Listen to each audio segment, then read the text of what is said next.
Hello from North Carolina. How is everybody doing today?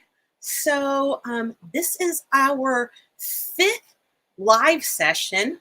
Our plan again is to go live every Tuesday at 10 a.m. Eastern Standard Time to share some of my favorite industry news from the previous week. For those of you who don't know me, my name is Rosa The Collective, and I am the founder and chief business development officer of the Rosa The Collective. And we help underrepresented leaders in fashion with strategic planning and advising. Our mission is to support a more diverse and inclusive sustainable fashion industry. And we do this by filling in the leadership and ownership gap within the apparel supply chain. So, like I said, my plan is to go live every Tuesday at 10 a.m. Eastern Standard Time. In our time together, I'm going to do a couple of things. Number one, I really want to continue to raise buyer awareness, but I also want to be able to create a space where we can have an honest conversation about what's happening in the industry. More specifically, I'm going to be touching on what's happening in North Carolina. As many of you guys know, I am based in North Carolina, and North Carolina is a textile hub. In fact, I believe it's still the #1 textile producing state in the US. So there's a lot of great news happening in my new home state of North Carolina. I will also be touching on product, service, workforce, epiphanies, because I feel like there's been a lot of pandemic epiphanies. Some people might call them innovation, but that's something that I would like to talk about. Another thing that I would also like to try and cover during these weekly sessions is a session that I'm calling the green carpet. And I don't know how I came up with this name, but in any case, so there are a lot of brands being called to the carpet, right? Green as a reference to sustainability, but just acknowledging that, and it's not even just brands that are being called to the carpet, but concepts that are being called to the carpet, like ways of doing business. So these are things that I am going to attempt to cover, right? And I would love to bring guests on to dive into these topics a little bit further. And also, another thing that I wanted to mention is if you are joining us live, please drop a comment below. I'd love to see who is going to be joining us today, and what questions we have from the community. If you guys are interested in staying connected and getting updates on what's happening in the industry, whether you are a newbie or a veteran to the industry, or even a consumer, please go to our website at asorcollective.com. I'll be sure to drop that link in the comments. But once you go to our website, you will be prompted to do one of three things. You can either sign up for our mailing list so that you get updates directly to your inbox. You can also sign up for upcoming workshops, or even sign up to set up a call with me. So those are some of the things that you can do. I'm going to give you a little bit of side eyes to see if anybody has joined us. But as we say in Massachusetts, irregardless, I'm going to keep going. So again, if you are joining us live, feel free to drop a comment, but I'm going to get started. So I don't know why, but my nerves were all over the place this morning. So I'm going to call it out, right? name it to tame it. I actually had to bring out the big guns and put on a little essential oil. Get myself a little sniff there. All right, let's get to it. So, actually, I'm going to take a sip of my water first. How about that?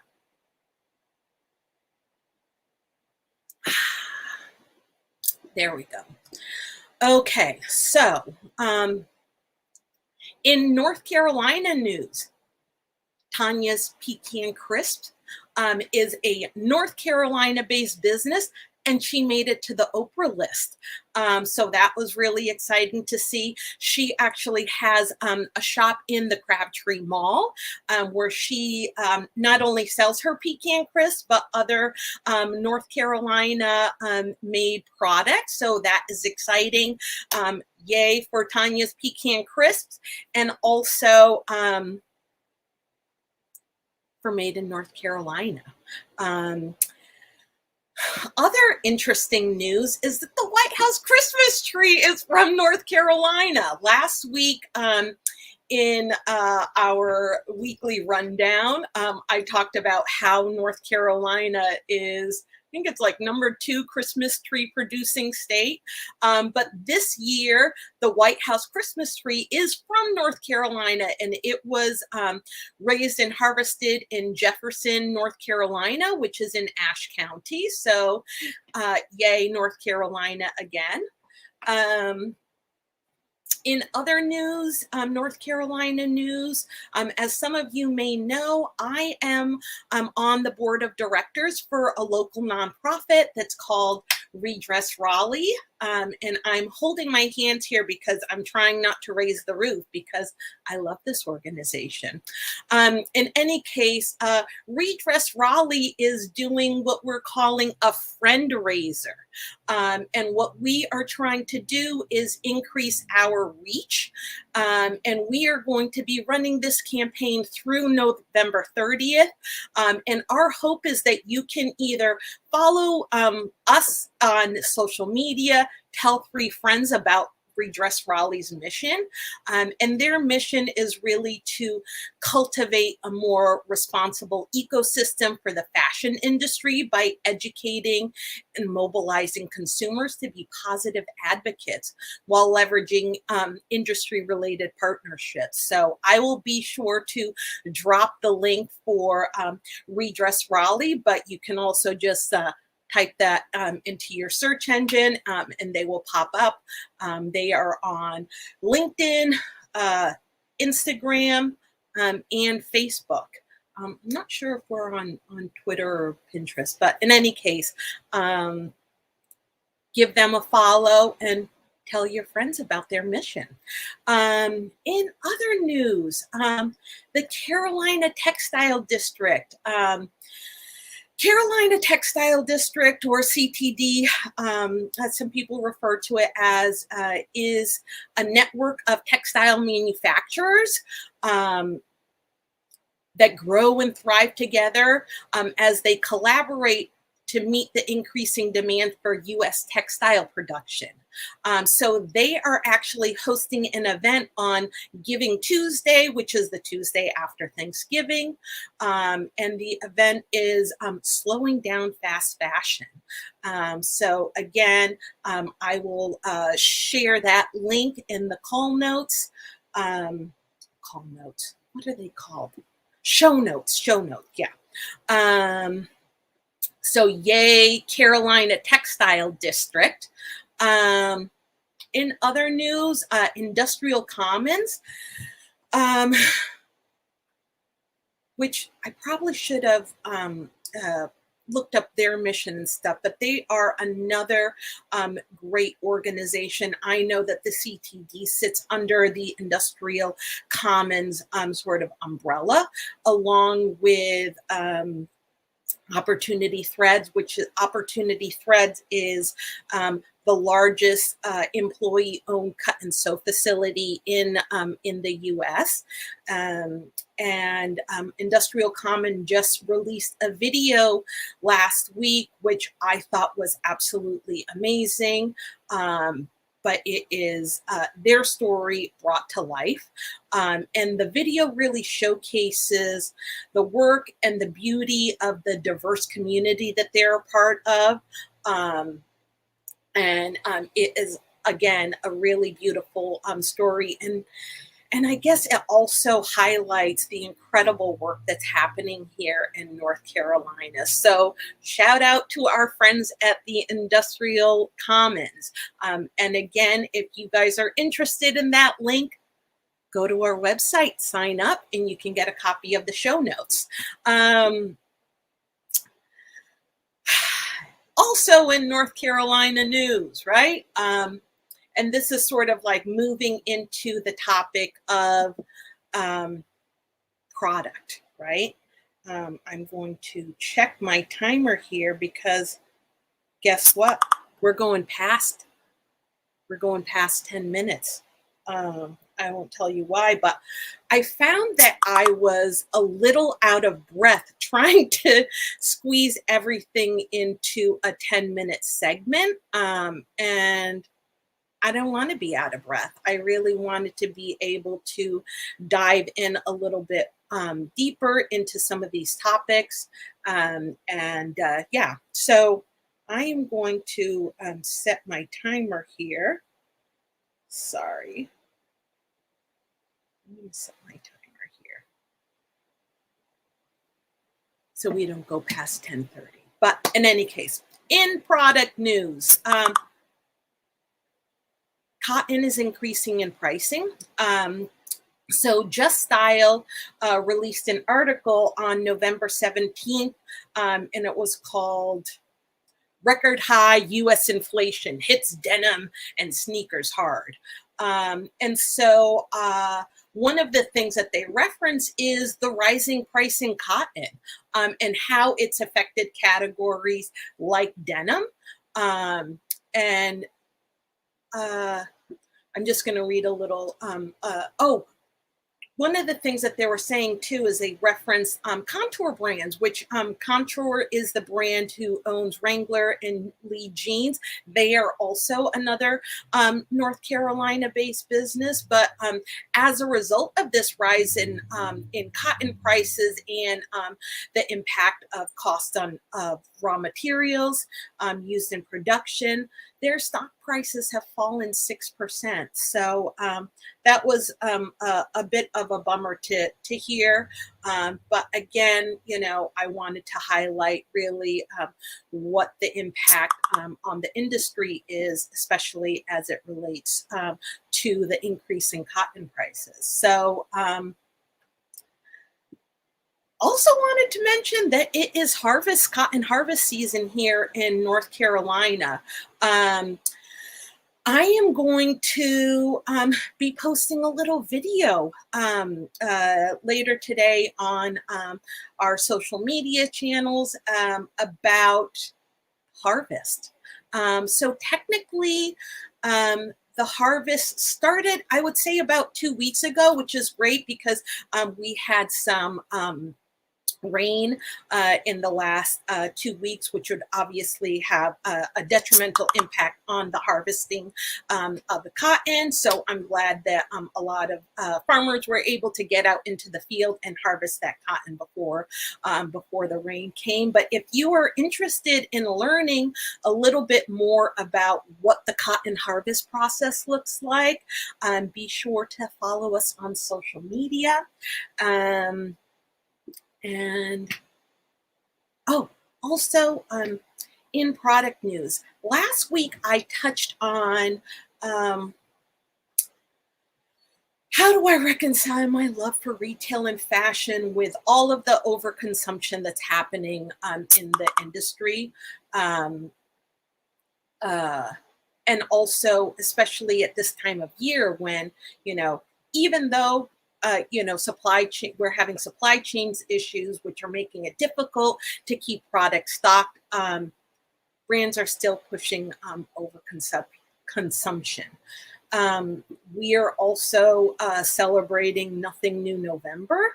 And as a result of that, or not even as a result of that, but really because of all that's happening in the world, brands are having a lot of discussions around um, and sustainable brands more specifically around how they can be relevant on Black Friday and Cyber Monday. Do you get in the game? Do you sit it out? And again, that question has been swirling for consumers as well. Um, and when I think about Nothing New November, I mean, don't buy is a really hard sell. One of the things that I feel like we can do is we can buy better, right? We can buy local, we can buy experiences, we can buy Black and support, BIPOC owned businesses.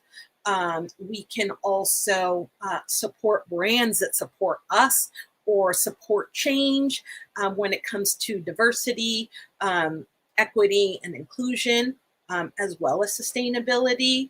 I mentioned a couple of weeks ago, maybe even in last week's live session, that I just finished reading Consumed by Aja Barber, who I am a huge fan of. And one of the things that she kind of encourages people to do is when you're making a purchase, think about a couple of things. Number one, are you going to give it a long and fruitful life? Are you going to treasure it? Are you going to care for it? Are you going to dispose of it as quickly as you bought it, right?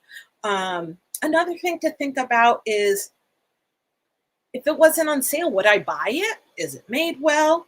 And as you're thinking about gifts for another person, it's do they want it? Right? I feel like sometimes we give things for the sake of giving things. And I have definitely been burdened with bad gifts. And I'd rather not get anything, to be perfectly honest, than to get something that I don't want or I don't need.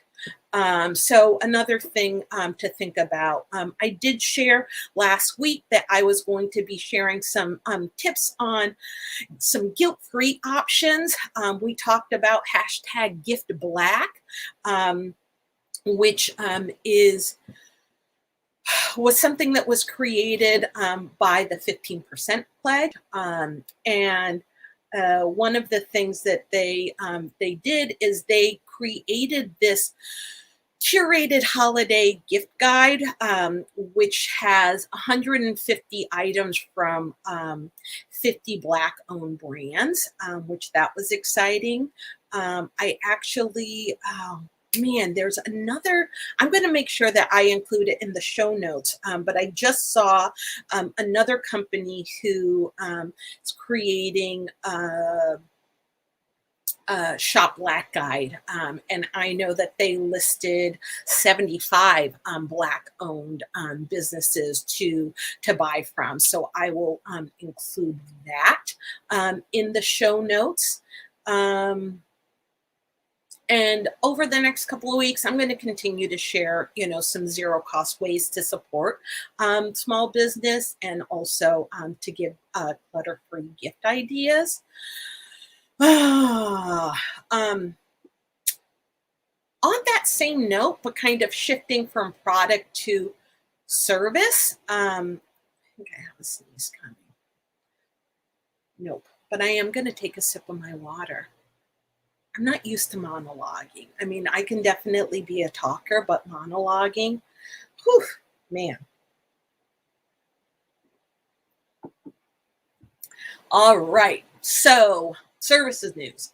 So we talked about how there's a lot of discussion on whether to, get in the game or sit it out.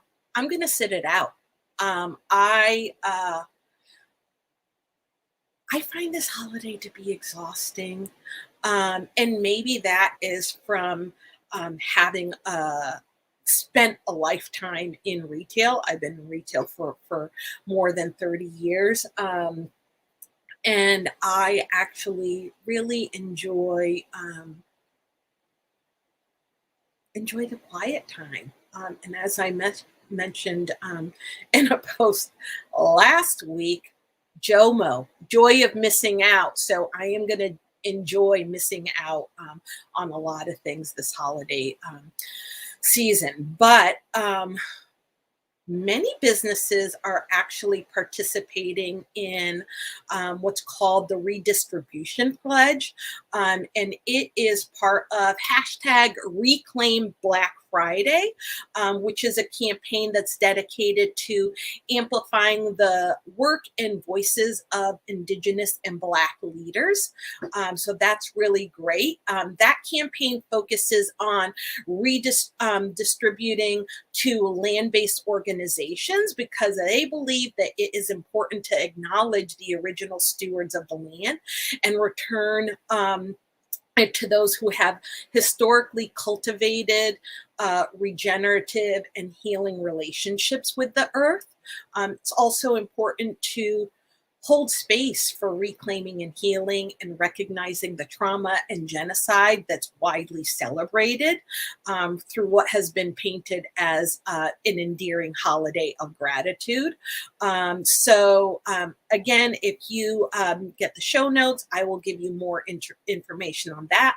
But that campaign is called the Redistribution Pledge. Other thing that I wanted to note is that yesterday morning, I actually, one of the first emails that was in my inbox was from a friend and former colleague. And one of the things that she was asking to do was she was asking her friends, family, and colleagues to participate in the Mannahatta Fund. And really what this is it is a fundraiser where all funds would go to American Indian Community House, which is a longstanding home and cultural center for Native Americans in New York City. I will again drop a link on how to donate to that. But I wanted to call out those two particular campaigns, again, for people who are interested in sitting it out, right? I also wanted to call out Spoonflower. Spoonflower is another great North Carolina-based company. They are headquartered here, and on Friday they are hosting a Crafting Friday, which is going to be on their YouTube channel, and they have classes, online classes that are going to be going on. Excuse me, all day. And they have a great assortment of activities.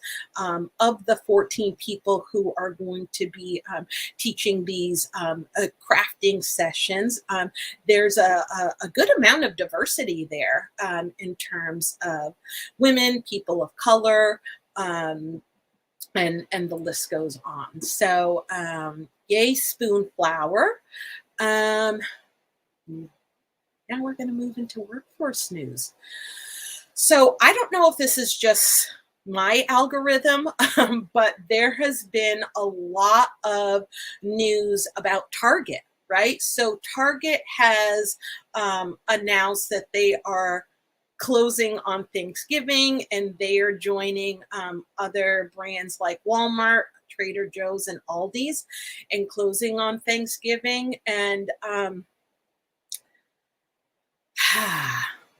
feel like this is, so when I read this, I feel like this is a big clap for the brand, which,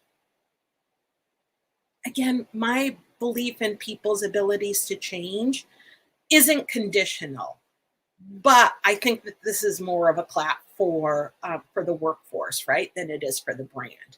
They shouldn't have been open on Thanksgiving in the first place. I'm glad that you guys, are have changed your mind on it, and I'd like to see more brands do this. But to have a Kanye West moment, REI has been doing this since 2015, right? And by doing it, I mean closing on Black Friday, right? So not only are they closed on Thanksgiving, but they're closed on Black Friday. Now that's a flex, right? So I'd like to see more brands take a page out of their book and see how many how many brands can follow suit. And we are running out of time, and I still wanted to the green carpet. So this is something, again, I wanted to dive a little deeper in, and I don't know how deeply we are going to be able to dive into this, but I'm going to curse too. I don't know if this is a curse, but in the last week, uh, there has been a lot of discussion around balance, and people are calling bullshit on it. And I find that really interesting. There has been a lot of discussion in a lot of the groups that I am a part of, but Gabrielle Union actually did an interview on IG Live where she talked about it and really talked about how balance is really something that's mainly discussed around, with women. It's not a conversation that men are having. Although I feel like with the Great Resignation, I'm seeing that shift. But I started talking to a couple of people about, what balance means, and a couple of things came up, right? I think that, because of people's platforms or what have you, right? People feel the need to, doggone it, timer. We're going to put that on stop here.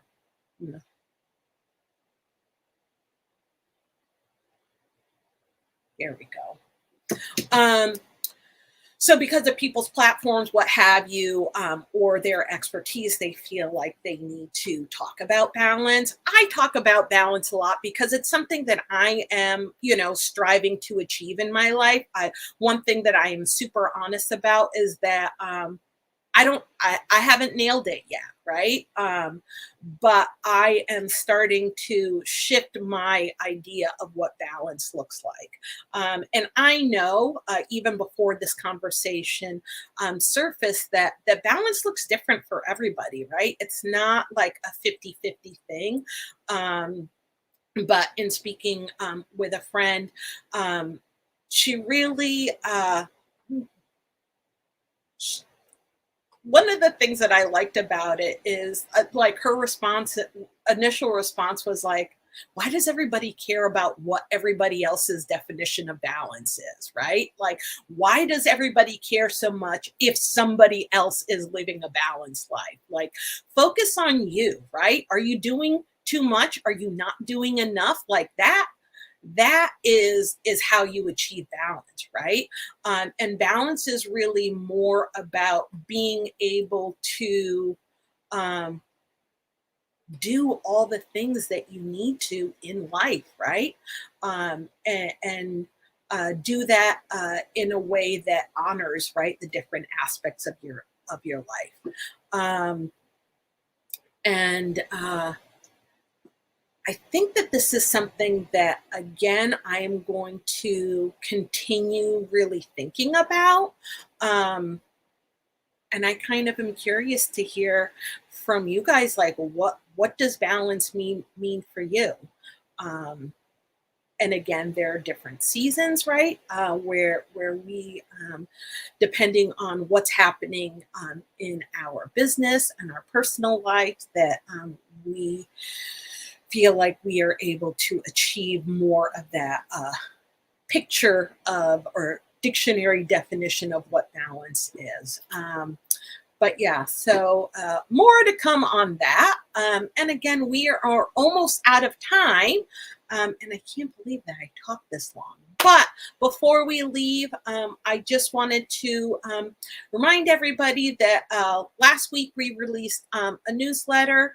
I talked about my love of retail. We have a new newsletter coming out this week, Tuesday. I also announced a workshop. So that workshop is going to be happening in December. There are 2 dates. Again, if you go to our website, aceworkcollective.com, you will be able to get more information on that. Essentially, it's a 60-minute workshop that's going to cover the basics of strategic planning for those who are aspiring to be in the fashion industry or who are already in the fashion industry. And you are going to end the workshop informed and equipped to take on 2022.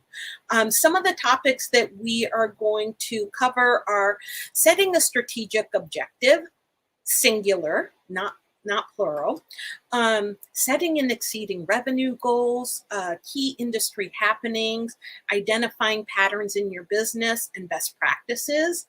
And one of the things that I like to acknowledge is that there is a negative bias that's at play, right? At all times. I just actually heard the saying that the brain, when it comes to right, the negative bias, it is Velcro for negativity and Teflon for positivity. So we have a tendency to make things more complicated than what they are. And essentially, this workshop is the easy next step to setting goals for 2022. And yeah, if you are interested, please sign up. Again, visit us at aceworkcollective.com.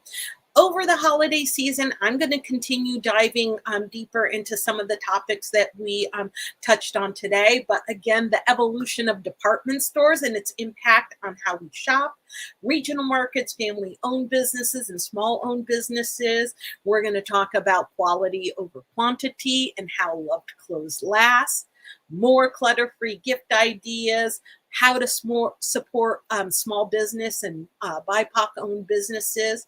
Again, our mission is to support a more diverse and inclusive sustainable fashion industry by filling the leadership and ownership gaps in the apparel supply chain. So please tune in again next week, 10 a.m. Eastern Standard Time. Every Tuesday, we are going live. So please join us. And thank you for those who did join us. All right, have a good day. Bye.